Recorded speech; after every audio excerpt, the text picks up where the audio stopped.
Selamat siang semuanya. Siap, Siap, Bu. Bu. Oke, terima kasih saya ucapkan kepada rekan-rekan semua karena telah meluangkan waktunya untuk berpartisipasi dalam diskusi hari ini. Hari ini kita akan membahas topik mengenai kinerja karyawan, kemudian juga membahas mengenai faktor-faktor yang memengaruhinya, dan yang terakhir rekan-rekan bisa menyampaikan ide-idenya untuk meningkatkan produktivitas dan kepuasan kerja di perusahaan ini. Saya berharap agar diskusi ini berjalan dengan baik dan lancar.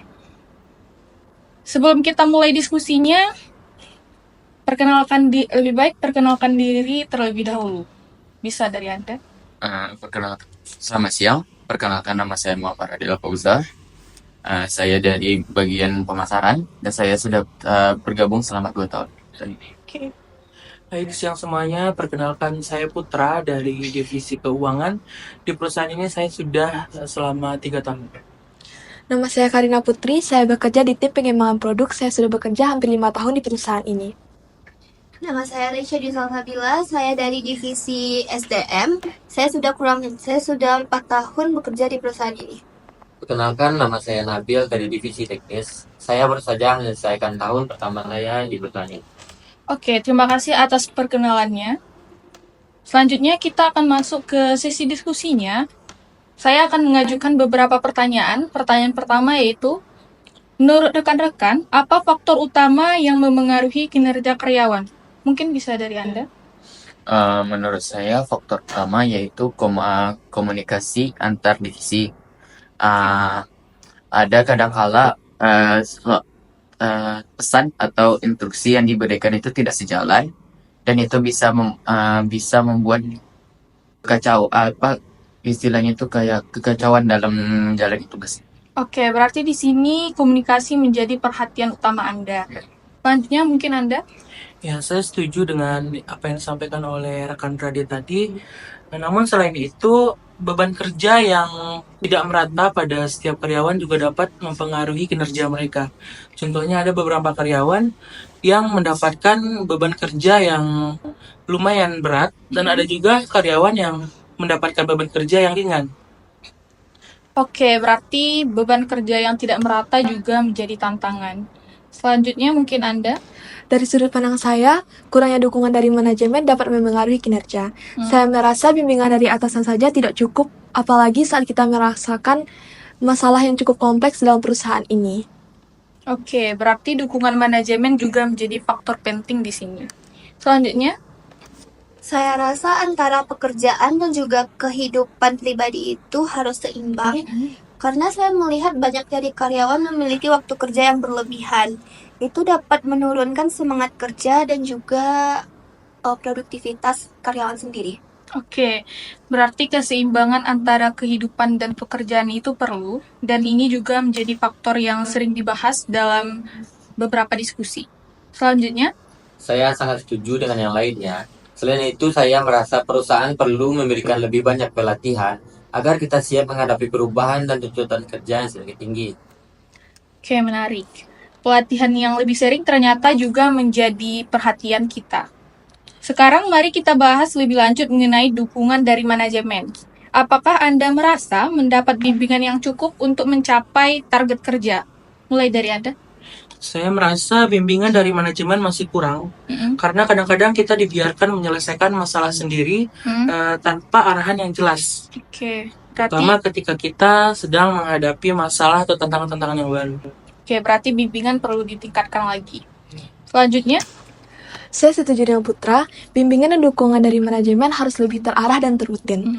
Terkadang kami merasa terisolasi dalam mengambil keputusan di perusahaan ini. oke, terima kasih atas pandangannya. Selanjutnya, Dalam hal ini menurut saya dukungan manajemen itu sudah cukup bagus, tetapi perlu adanya waktu yang lama sehingga adanya proses-proses birokrasi yang lama itu dapat membuat kinerja karyawan lama selesainya.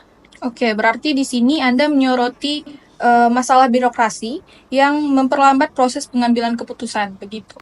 Selanjutnya, Saya merasa dukungan ada, tapi terkadang menurut saya umpan balik dari atasan datangnya terlambat. Menurut saya seharusnya kita mendapatkan masukan lebih cepat agar kita dapat memperbaiki kinerja di awal. oke, berarti umpan balik perlu cepat sehingga membantu Anda, begitu. Selanjutnya, Menurut saya manajemen sudah memberikan bimbingan yang cukup, tapi masih ada ruang untuk peningkatannya. Ruang peningkatan ini yaitu terutama dalam hal koordinasi antar divisi. oke, terima kasih atas pandangan dari rekan-rekan semua. Selanjutnya, menurut rekan-rekan, apa yang dapat dilakukan perusahaan untuk meningkatkan motivasi karyawan di perusahaan ini? Bisa mulai dari Anda? Saya pikir insentif seperti bonus atau penghargaan untuk kinerja yang baik bisa sangat memotivasi. Terkadang kita butuh lebih banyak penghargaan atas usaha keras kita. Oke, penghargaan berbasis kinerja tampaknya menjadi poin yang menarik di sini ya. Selanjutnya, Saya setuju dengan Karin, tapi saya rasa juga adanya perlu kegiatan dengan tujuan untuk meningkatkan dalam kurung team building. Itu dapat meningkatkan semangat kerja dan juga meningkatkan kolaborasi antar karyawan. oke, team building berarti bisa menjadi salah satu nih cara untuk meningkatkan semangat kerja. Selanjutnya, Saya pikir pengembangan karir yang jelas juga penting. Mm-mm. Karena ketika karyawan mendapatkan promosi atau pengembangan keterampilan baru, mereka akan lebih termotivasi sehingga akan bekerja lebih keras. oke, tampaknya di sini pengembangan karir juga menjadi hal yang penting ya. Selanjutnya, Saya merasa kesempatan untuk ikut pelatihan atau seminar itu bisa meningkatkan motivasi. Jika kita terus belajar, kita akan merasa lebih termotivasi. oke, terima kasih. Selanjutnya, Ya, mungkin saya sepakat dengan rekan-rekan semuanya ya. Karena saya juga merasa bahwa pengakuan dari atasan itu sangatlah penting. Bahkan hanya dengan pujian sederhana saja, itu dapat membuat kita sebagai karyawan merasa dihargai dan termotivasi. oke, berarti pengakuan dari atasan dalam bentuk apapun ternyata berdampak juga terhadap motivasi karyawan. Terima kasih semuanya atas masukan yang sangat bermanfaat. Ini pertanyaan terakhir. Apakah ada perubahan yang spesifik yang ingin Anda lihat dari perusahaan untuk meningkatkan kinerja dan kepuasan kerja di sini? Mulai dari Anda. Menurut saya hal yang spesifik itu seperti fleksibilitas dalam jam kerja. Maksud fleksibilitas ini mungkin adanya work from home. Sedangkan saya ingin melihat lebih banyaknya pelatihan yang fokus pada pengembangan keterampilan baru, terutama di bidang teknologi. Saya Oke. setuju dengan Kail, karena menurut saya perusahaan perlu memberikan program mentoring yang baru, di mana karyawan baru dapat bekerja lebih baik daripada seniornya. Oke. Selanjutnya. Saya rasa proses pengambilan keputusan harus lebih cepat karena terlalu banyak birokrasi dapat membuat pekerjaan kita menjadi lebih lambat. Saya ingin adanya lebih banyak penghargaan dan pengakuan untuk kerja keras yang sudah dilakukan oleh tim. Baik, terima kasih semua atas pandangannya. Kemudian juga saya mengucapkan terima kasih karena telah berpartisipasi dalam diskusi hari ini. Masukan-masukan dari kalian sangat bermanfaat bagi kami dalam menyusun langkah-langkah yang tepat untuk meningkatkan produktivitas di perusahaan ini. Cukup sekian, mari kita tutup diskusi hari ini. Terima kasih. Terima kasih.